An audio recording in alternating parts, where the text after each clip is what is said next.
إن الحمد لله الأكرم الذي خلق الإنسان وكرم وعلمه من البيان ما لم يعلم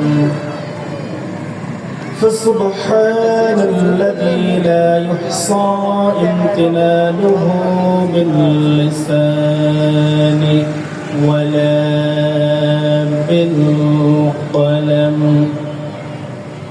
نشهد أن لا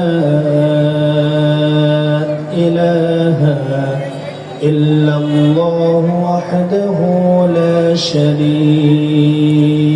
له ونشهد أن سيدنا وحبيبنا ومولانا محمدا عبده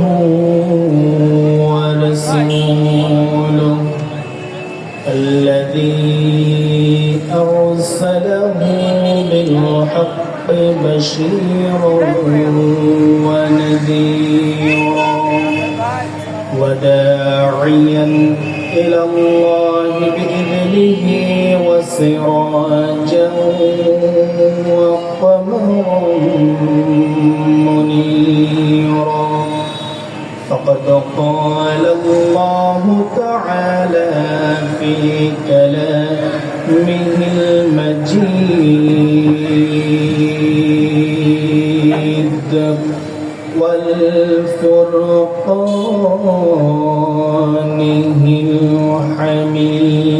الحميد সকলেই বলি أعوذ بالله من الشيطان الرجيم بسم الله الرحمن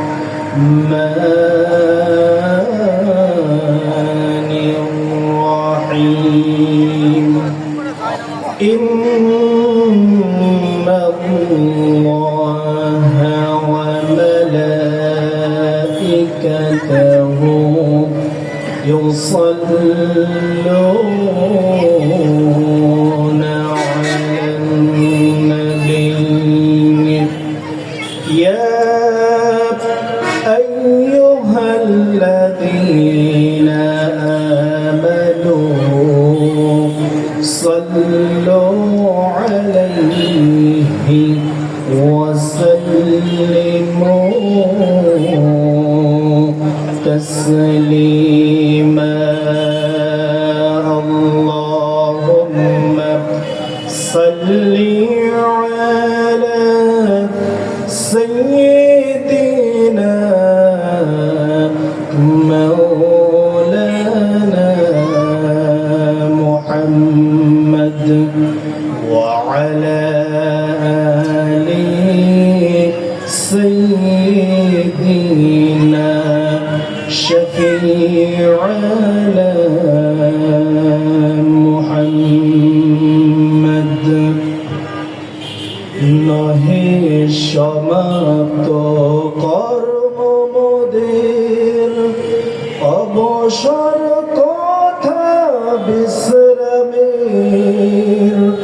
উজ্জ্বল হয়ে ফুটে নিয়াজ শোভিমল জ্যোতি তাওহীদের নহে সমাপ্ত কর্ম মোদের অবসর কথা বিশ্রামের উজ্জ্বল হয়ে ফুটে নিয়াজ শোভিমল জ্যোতি তাওহীদের আল্লাহুম্মা সাল্লি আলা সাইয়্যিদিনা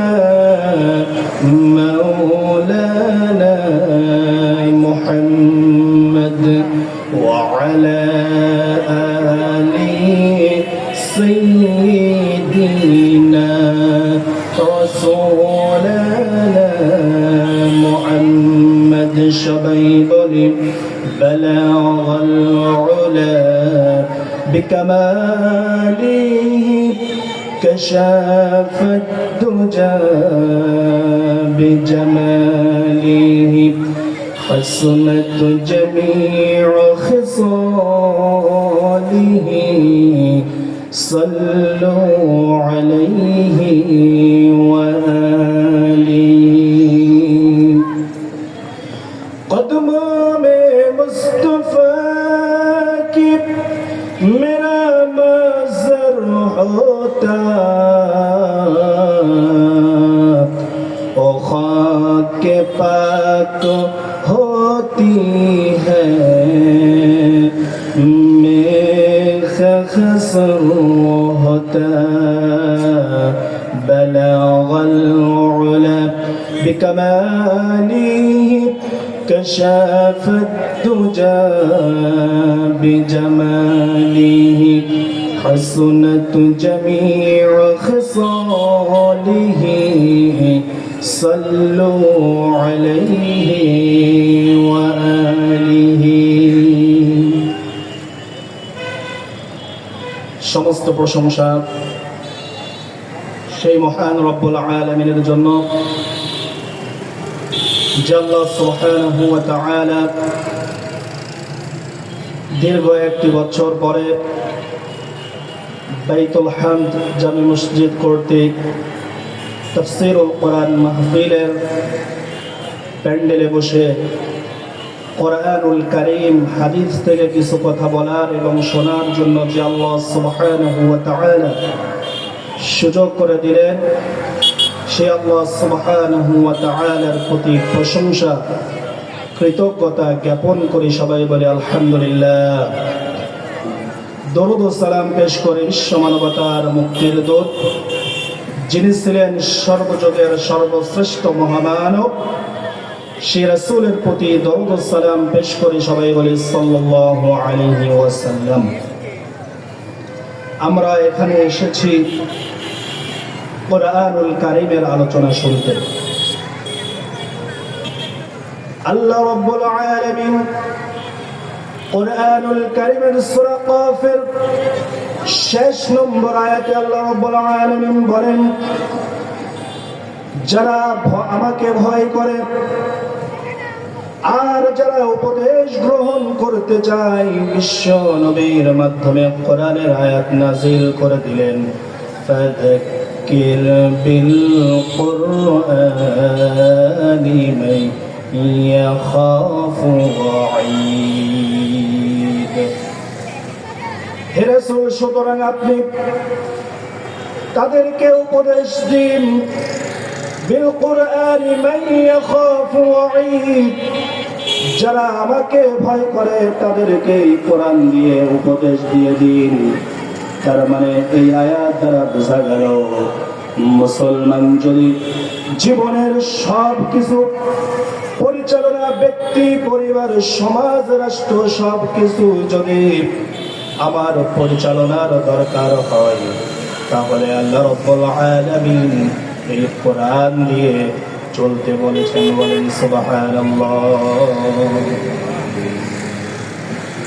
সেই কোরআনুল কারীম থেকে আমি আলোচনা করব সূরা তাওবার 18 নম্বর আয়াত। মসজিদ সম্পর্কে আল্লাহ রাব্বুল আলামিন যে কথা বলেছেন, আমাকে যতটুকু সময় দেওয়া হয়েছে এর মধ্যে ইনশাআল্লাহ শেষ করার চেষ্টা করব। সবাই আমার সাথে তেলাওয়াত করুন। আউযু বিল্লাহি মিনাশ শাইতানির রাজীম। বিসমিল্লাহির রাহমানির রাহিম। ইন্নামা ইয়া'মুরু মাসাজিদাল্লাহি من آمن بالله واليوم الآخر وأقام الصلاة وآتى الزكاة ولم يخش إلا الله فعسى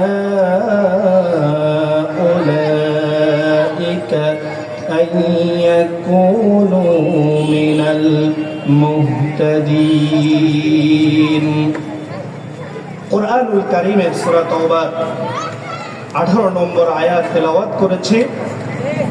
কোরআনুল কারীমের 9 নম্বর সূরা সূরা তাওবা। এই সূরার আয়াত সংখ্যা হচ্ছে 129, রুকু সংখ্যা হচ্ছে 16। অবতীর্ণ হয়েছে মদিনাতে। রাসূল করিম সাল্লাল্লাহু আলাইহি ওয়াসাল্লামের হিজরতের পরে যে সূরাগুলো নাজিল হয়েছে তাকে বলা হয় মাদানী সূরা। মাদানী সূরার বৈশিষ্ট্য হচ্ছে আকারে বড়। মাদানী সূরাতে ইসলামের হুকুম আহকাম এইগুলো আলোচনা করা হয়েছে। রাষ্ট্র পরিচালনা, ব্যক্তি পরিবার এই নিয়ে আলোচনা করা হয়েছে। এই সম্পর্কে সূরা তাওবার 18 নম্বর আয়াত তেলাওয়াত করেছি। মসজিদ পরিচালনা করবে কারা? মসজিদের সভাপতি, সেক্রেটারি, সদস্য, কর্মীবৃন্দ কারা হবে? এই প্রসঙ্গে আল্লাহ রাব্বুল আলামিন সূরা তাওবাতে আমার আল্লাহ রাব্বুল আলামিন নাযিল করেছেন। আয়াতের অর্থ আমরা জানি। ইন্নামা ইয়া'মুরু মাসাজিদাল্লাহ। আমার আল্লাহ রাব্বুল আলামিন কোরআনুল কারীমের ভিতরে বলেন, নিঃসন্দেহে তারা মসজিদের মুতাওয়াল্লি হবে, মসজিদের দেখাশোনা তারা করবে। মান আমানা বিল্লাহ, 1 নম্বরে তারা হচ্ছে আল্লাহর প্রতি ঈমান আনতে হবে। ওয়াল ইয়াউমিল আখির, 2 নম্বর হচ্ছে আখিরাতের প্রতি ঈমান আনবে। ওয়া আকামাস সালাত, 3 নম্বরে তারা নামাজ কায়েম করবে। ওয়া আতাস যাকাত, 4 নম্বরে তারা যাকাত প্রদান করবে। ওয়ালাম ইয়াখশা ইল্লাল্লাহ,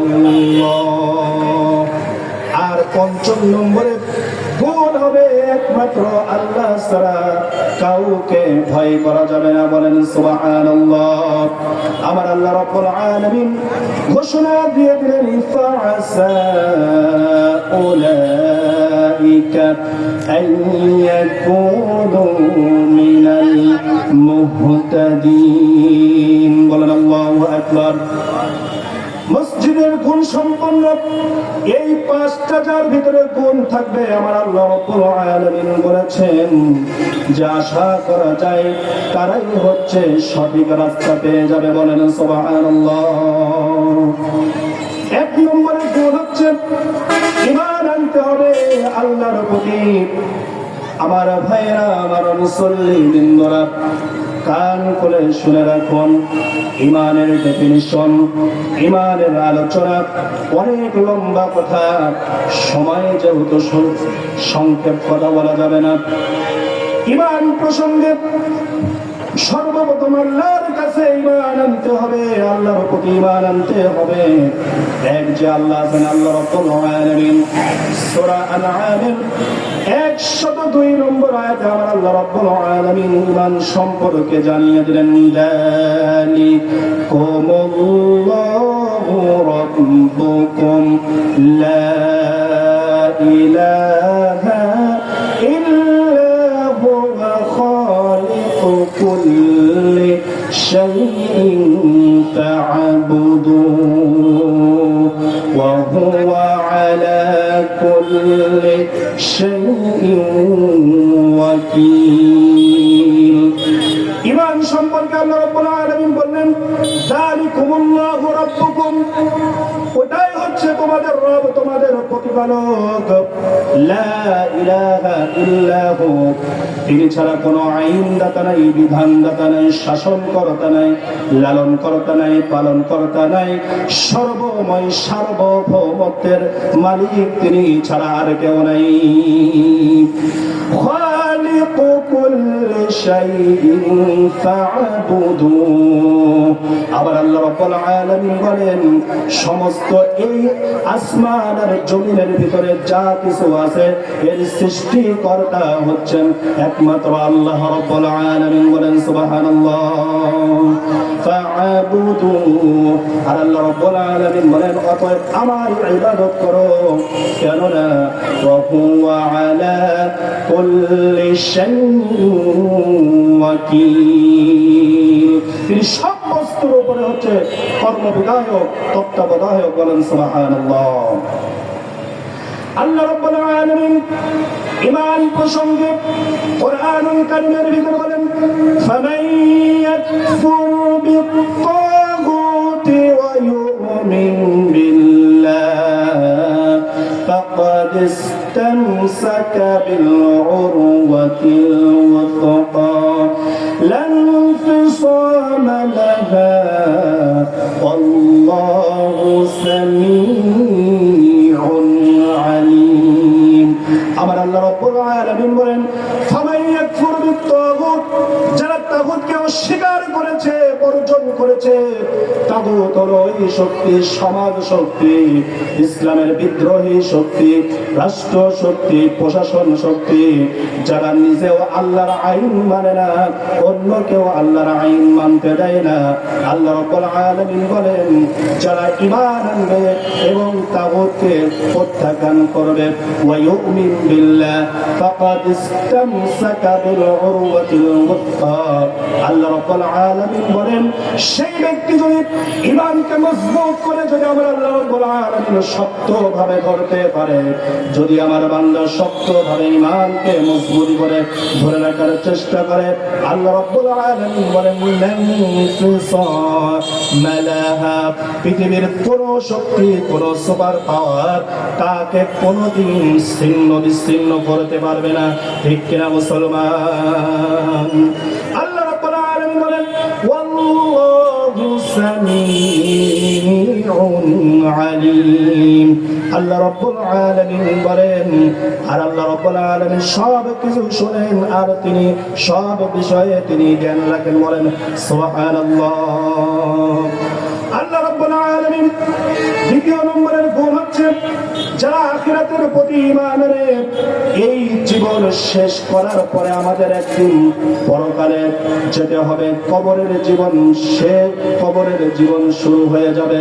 আল্লাহ রাব্বুল আলামিন কোরআনুল কারীমের ভিতরে বলেন, কাইফা তাকফুরুনা বিল্লাহি ওয়া কুনতুম আমওয়াতান فأحياكم ثم يميتكم ثم يحييكم ثم إليه ترجعون। আল্লাহ রাব্বুল আলামিন বলেন, কেমন করে অস্বীকার করো, তোমরা তো ছিলে মৃত অবস্থায় পড়েছিলে, এরপরে তোমাদেরকে আমি জীবন দিয়েছি, এরপরে তোমাদেরকে আবার মৃত্যুবরণ করতে হবে, এরপরে তোমরা আমার কাছে আবার তোমাদেরকে জীবন দেওয়া হবে, এরপরে তোমরা আবার আমার কাছে ফিরে আসতে হবে। অতএব আখিরাতের প্রতি ঈমান আনতে হবে। আমি যদি একজন মুসলমান হিসেবে আখিরাতের প্রতি যদি ঈমান আনি, মসজিদের যদি সভাপতি, সেক্রেটারি আর সদস্য হওয়ার যোগ্যতা অর্জন করতে চাই, সর্বপ্রথম আল্লাহর উপরে ঈমান আনতে হবে, আখিরাতের প্রতি ঈমান আনতে হবে মুসলমান। ঠিক কিনা? আল্লাহ রাব্বুল আলামিন এরপরে কোরআনুল কারীমের ভিতরে বলেন, ওয়া আকামাস সালাতা ওয়া আতাজ যাকাত, যারা নামাজ কায়েম করবে, যাকাত প্রদান করবে। কোরআনুল কারীমে আল্লাহ রাব্বুল আলামিন বলেন, উতলু মা أوحي إليك من الكتاب وأقم الصلاة إن الصلاة تنهى عن الفحشاء والمنكر ولذكر الله أكبر الله يعلم ما تصنعون আল্লাহ রাব্বুল আলামিন নামাজকে প্রতিষ্ঠিত করার জন্য সূরা আনকাবুত 21 নম্বর পারার প্রথম নম্বর লাইনে আল্লাহ রাব্বুল আলামিন জানিয়ে দিলেন উতলু মা উহিয়া ইলাইকা মিনাল কিতাব। হে রাসূল, আপনার উপরে যে কিতাব অবতীর্ণ করেছি, ওহী করেছি, ওই কিতাবকে আপনি তেলাওয়াত করুন আর নামাজকে প্রতিষ্ঠা করুন। নিঃসন্দেহে নামাজ অশ্লীল অসামাজিক মানুষের কাছ থেকে বিরত রাখে। বলেন সুবহানাল্লাহ। আল্লাহ রাব্বুল আলামিন যাকাত সম্পর্কে আল্লাহ রাব্বুল আলামিন বলেন আল্লাযীনা ইম্মাক্কান্নাহুম ফিল আরদি ওয়া আকামুস সালাতা ওয়া আতাউয যাকাতা ওয়া আমারু বিল মা'রুফ ওয়া নাহাউ আনিল মুনকার ওয়ালিল্লাহি আকিবাতুল উমুর। আল্লাহ রাব্বুল আলামিন বলেন, যাদেরকে তারা এমন লোক যাদেরকে আমি রাষ্ট্রীয় ক্ষমতা দান করি, তারা রাষ্ট্র ক্ষমতা বলে 4টা আইন পাশ করবে। সর্বপ্রথম নামাজের বিল পাশ করবে, এরপরে যাকাতের বিল পাশ করবে, এরপরে সৎ কাজের আদেশ দেবে, অসৎ কাজের নিষেধ করবে। এরপরে আল্লাহ রাব্বুল আলামিন 5ম নম্বরে যে গুণটা মসজিদের মুসল্লি, মসজিদের সদস্যবৃন্দ হওয়ার জন্য যে গুণটা লাগবে, সেটা হচ্ছে ওয়ালাম ইয়াখশা ইল্লাল্লাহ, আল্লাহ ছাড়া কাউকে ভয় করা যাবে না। আল্লাহ রাব্বুল আলামিন এই প্রসঙ্গে সূরা মুলকের 29 পারার 2 নম্বর পৃষ্ঠাতে আল্লাহ রাব্বুল আলামিন বলেন, ইন্নাল্লাযীনা ইয়াখশাউনা রাব্বাহুম বিল গায়বি লাহুম মাগফিরাতুন ওয়া আজরুন কাবীর। নিঃসন্দেহে যারা এক আল্লাহ রাব্বুল আলামিনকে না দেখে ভয় করে, তাদের জন্য আমার আল্লাহ রাব্বুল আলামিন তাদের জন্য রেখেছেন পুরস্কার। সেই পুরস্কারটা হলো ক্ষমা আর তাদের জন্য মহা প্রতিদান। বলেন সুবহানাল্লাহ। তার মানে এখানে বোঝা গেল মসজিদের কমিটির সদস্য হতে গেলে আল্লাহ রাব্বুল আলামিন 5টা গুণ অর্জন করতে বলেছেন। সর্বশেষ যে গুণটা পৃথিবীর কোন সুপার পাওয়ারকে নয়, আমেরিকাকে নয়, রাশিয়াকে নয়, আপনার ফ্রান্সকে নয়, আপনার ভারতকে নয়, চীনকে নয়, একমাত্র আল্লাহ রাব্বুল আলামিনকে ভয় করতে হবে। আল্লাহ রাব্বুল আলামিন বলেন, যারা মসজিদের সদস্য হবে একমাত্র আল্লাহ ছাড়া আর কাউকে ভয় করা যাবে না। কথা ঠিক কিনা? আল্লাহ রাব্বুল আলামিন এই কথা বলে আল্লাহ রাব্বুল আলামিন বলে দিলেন, ফাআসা উলাইকা আইয়াকুনু মিনাল মুহতাদিন। আবার আল্লাহ রাব্বুল আলামিন বলেন, ও আমার মুসলিমবৃন্দ, মসজিদের কমিটির সদস্যবৃন্দরা যদি তোমরা এই গুণ অর্জন করতে পারো, আশা করা যায় তোমরাই সঠিক রাস্তা পাবে, সঠিক হিদায়াত পেয়ে যাবে। বলেন সুবহানাল্লাহ। আমার আলোচনা এখানে আমি শেষ করতেছি, যেহেতু আমাকে শেষ করতে বলা হয়েছে। আলোচনা অনেক দীর্ঘ, একটা তাফসীর করতে হলে প্রায় 60-70-80টা আয়াতের দরকার হয়। কোরআন থেকে আজকের তাফসীরুল কোরআন মাহফিল আমাদের টেন্ডেন্সি হয়ে গেছে মঞ্চে উঠে কোরআনের কোনো আয়াত বলে না, হাদিস থেকে কোনো কথা বলে না, খালি হাসি ঠাট্টা আর কোনো উল্টা পাল্টা নিয়ে কথা বলে। আপনাদেরকে বলবো, টাকা পয়সা দিয়ে জোগাড় করে এনে গুনাহ কোনোদিন কামাই করবেন না। যারা কোরআন এবং হাদিস দ্বারা কথা বলবে না, এদেরকে আপনারা কখনো মঞ্চে বলবেন না। এটা আমি বলে গেলাম। আল্লাহ কিয়ামতের ময়দানে আল্লাহ আপনাকে ধরবে, কারণ আপনি সত্যিকার অর্থে কোরআন এবং হাদিস দিয়ে মানুষকে হেদায়েতের রাস্তায় মানুষকে দাওয়াত দিলেন না, হাসি ঠাট্টা দিয়ে কোন মিথ্যা কিচ্ছা কাহিনী বলে মানুষকে উল্টা পাল্টা বুঝ দিয়ে চলে গেলেন। কোরআনের 6000-এর উপরে আয়াত বিশ্বনবীর এত হাদিস, আপনি কোরআনের কয়টা আয়াত বলেন, কয়টা আয়াত মানছেন? আপনার ভিতরে এই টেন্ডেন্সি নাই। আসুন আমরা কোরআন এবং হাদিস থেকে এই আমলগুলো করার তৌফিক দান করুন। সবাই বলে আল্লাহুম্মা আমিন। আসসালামু আলাইকুম ওয়া রাহমাতুল্লাহি ওয়া বারাকাতুহু।